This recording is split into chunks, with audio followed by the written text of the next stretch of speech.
original.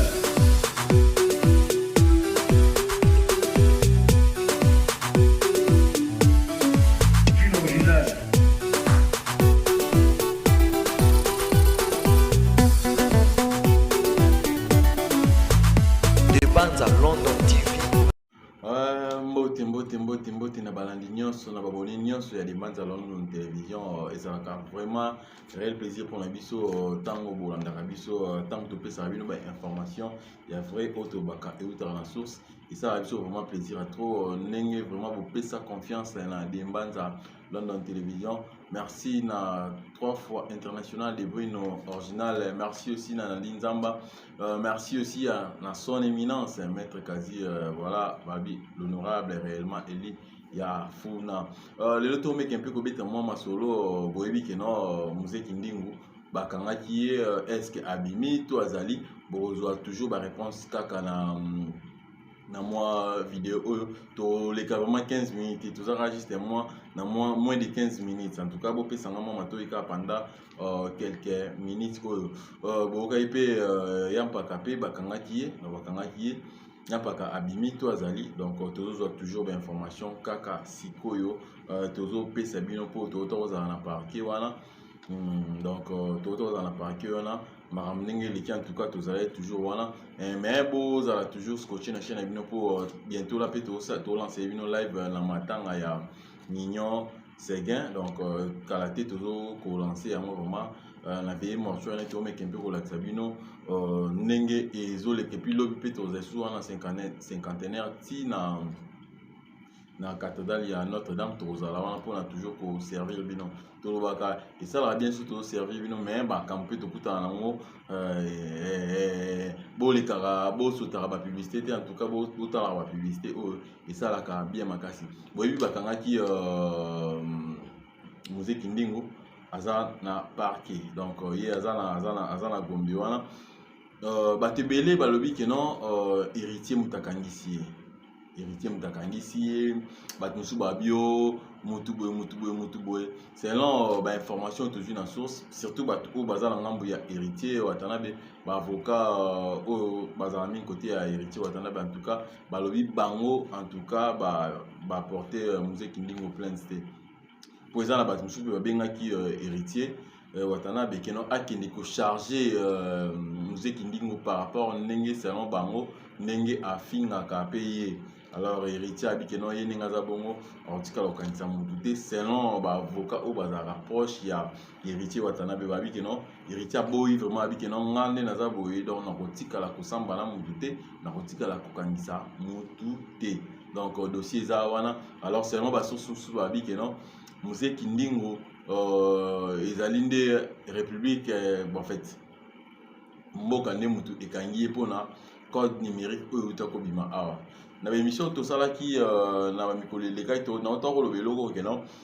kala ezalaki te code numérique oyo ezalaki opérationnel te na mboka na biso Congo ezalaki omona mutu na ba réseaux sociaux akofinga na ya koloba n'importe quoi akozala vraiment bakoinquiété te donc ozalani vraiment calme mais na yebisaki bino ke non depuis code numérique oyo ekoti en vigueur en tout cas bandeko bafingaka to bokreaka bosalaka troublaka l'ordre public en tout cas bosala vraiment attention na kofinga batu na ba réseaux sociaux donc ils aiment toujours passi poliboso ezali nango mutu akofinga ne alobi ni n'importe quoi en tout cas esalaka vraiment elote mais cette fois-ci et qu'ils allaient vraiment bon côté cette fois-ci sur fini mon ba réseaux sociaux yeba que non l'état n'a plus comme une possibilité il y a Kolandela donc c'est vraiment ba source sous ba que non Muzeki Ndingu ils allaient l'état congolais ne mutu ils allaient Kolandé pour na ba injure na wana ni ma banda koloba en tout cas et troublaki l'ordre public donc et ça livre vraiment bien été makasi alors yangwana ne ba interpella qui bon bien que mboka un petit comme un système so bakangi yo bato mosusu bakoma na plaisir ya kofilme puis badiffuze yango mosusu mpe ekoma kutu nano osambi te me bazwi yo bafilme déjà balakisi yo plus na télé alors esalaka vraiment pasi mingi courage Muzeki Ndingu ndenge tolobaka biso tokonseye ya bato te na kofinga soki oza na mposa ya kotombola produit na yo tombola produit na sans coup kofinga en tout cas et que ça là elo komoroté courage zala makasi oza mobali tout écolé kanamo. Alors to pesa bino sous information ya par rapport ya Yampaka bakanga qui depuis mardi donc azala qui na parqué na kala mwana contrairement à oyo ya Mzee Kindingo mutu oyo apportaki plainte ezali ferré donc ferré mutu apportaki plainte Yampaka azalaki na parquet ya kalamu bakangaki depuis mardi c'est lelo toza vendredi donc ce n'est que hier jeudi oyo ferré gola yemo ayaki wana basalaki fallait confronter bango voilà confronter bango na Yampaka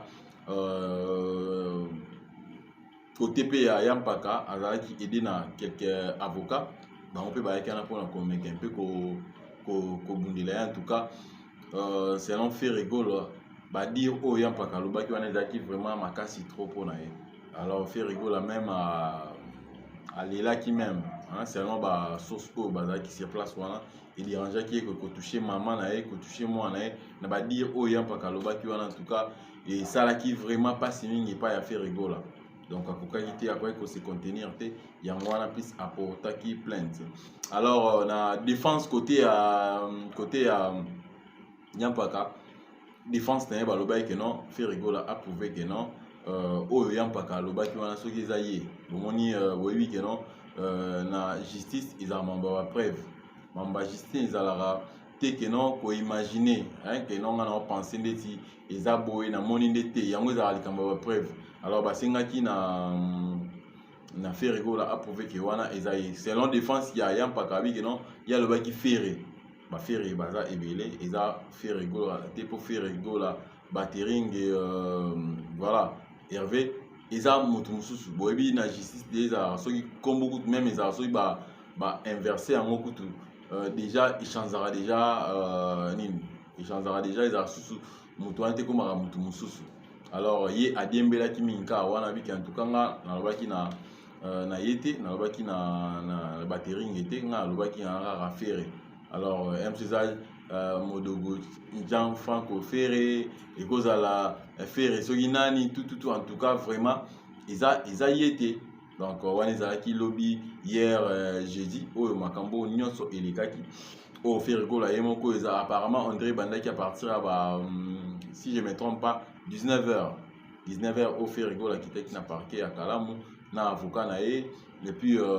Yampaka pe azalaki na quelques avocats au en tout cas ezalaki vraiment chaud babandaki je crois bien babandaki moi un peu moins boutou donc je crois bien si 18h ou 19h si 20h quelque chose comme ça alors tokoloba que non heureusement pour Yampaka donc le vendredi nde abimi donc cela veut dire la charge wana peut-être ezalaki retenu contre yete donc nde toloba boye na minute oyo en tout cas Yampaka aza libanda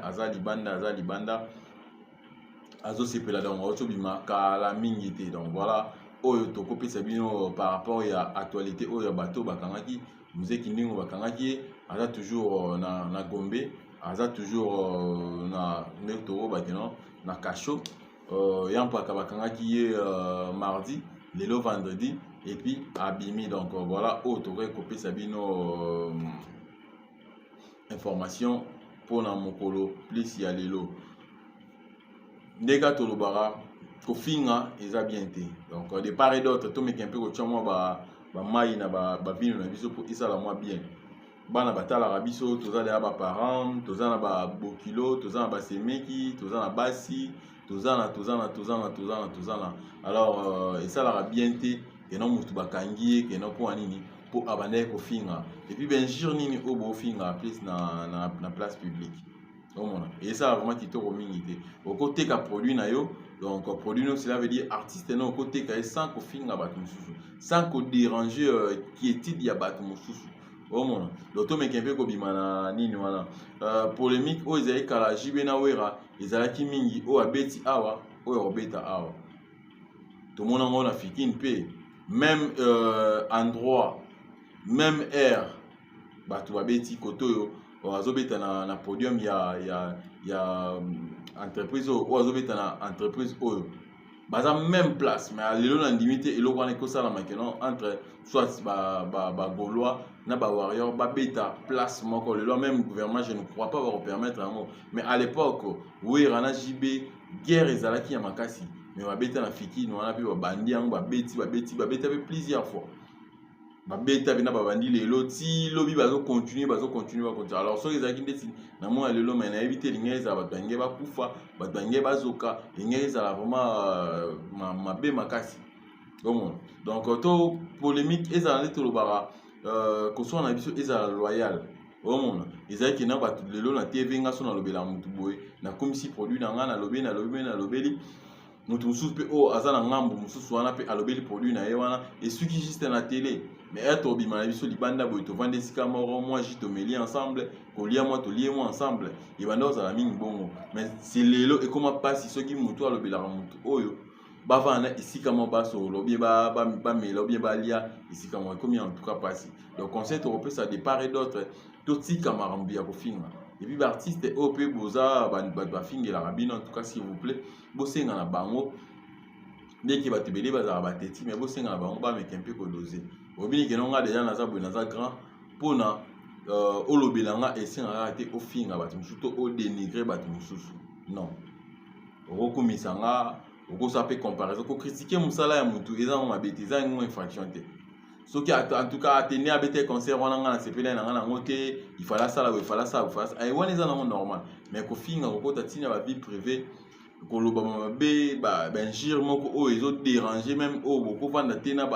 soit na baparent na yo to na bana botala yango en tout cas ça dérange et heureusement aussi pour nous les autres oyo bana peut-être bayokaka lingala te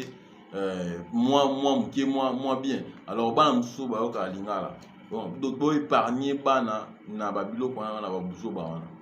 tout ça l'effort wana ya komanse mpe mwa niveau na biso kofinga ezoapportele biso eloko te eapportele artiste eloko moko te donc voilà mpona lelo na suki awa en tout cas bientôt là ndeka na otokoloba tokutana na veille mortuaire ya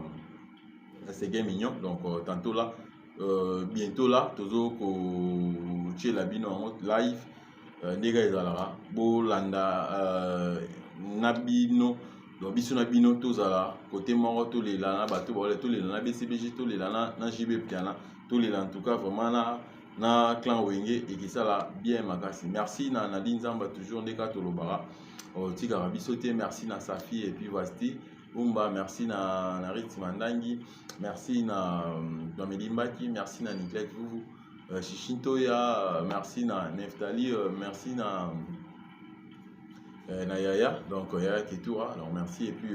tokutana bientôt là on non en live des fois on a bien raté on a toujours derrière la caméra allez merci original